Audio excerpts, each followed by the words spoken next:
There are many great prayers recorded in the Bible by well-known characters who sought the Lord, and it was a great example for us not only to see, but perhaps even to pray these kinds of prayers ourselves. Good morning. This is Pastor Ernie Lewis of the Blue Point Church in Sisney, Illinois, with your thoughts for Monday.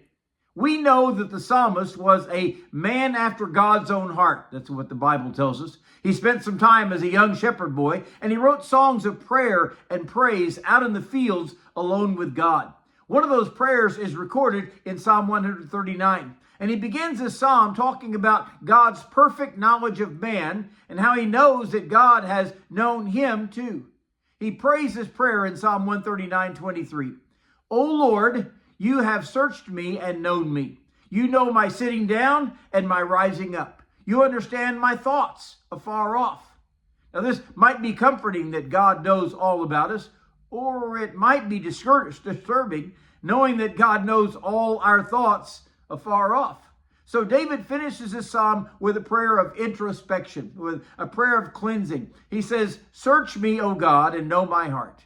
Try me and know my anxieties, and see if there is any wicked way in me, and lead me in the way everlasting." It seems almost useless to ask God to search us. After all, we know that in his perfect omniscience, he already knows all about us, from our actions to our thoughts, even to our motivations.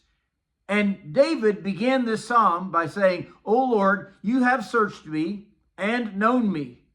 So now David wants God to know his heart so he could reveal what is in there to David himself. He calls on the Lord saying, "Try me and know my anxieties." In other words, what kind of things do I worry about?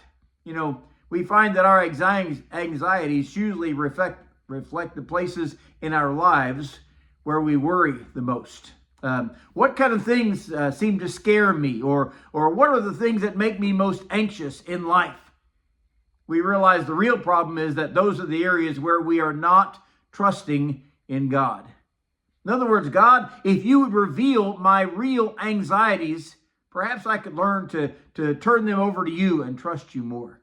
We must pray this prayer in order to learn how important it is to trust in God with our anxieties instead of carrying those worries around with us from day to day. Then the prayer says, "See if there is any wicked way in me." Now, unfortunately, should God search our hearts, he would find all sorts of wicked ways, right? Now, don't get me wrong. I'm not saying that we're all wicked, vile sinners, but we certainly know that we're not perfect either. We know that if a holy God were to look into us, he would reveal those wicked ways, those thoughts, those intentions, jealousies, envy, maybe even some selfish ambitions that are listed in the works of the flesh in Galatians 5. And we don't have those revealed just so we can go back to hiding them or denying them. The final line of the prayer is, "Lead me in the way everlasting." That is a prayer that begs God to direct our thoughts and our actions for the future. In the Proverbs, it says, "There is a way which seems right to a man, but the end thereof is the way of destruction." What we need instead is for God to lead us in his way, following his perfect will. God not only has a plan for each of our lives, he has a purpose, and certainly he wants to guide us in all of that. So this type of prayer calls for God to reveal every area of our heart that needs correction, and then we beg him to lead us in the way everlasting from this day forward.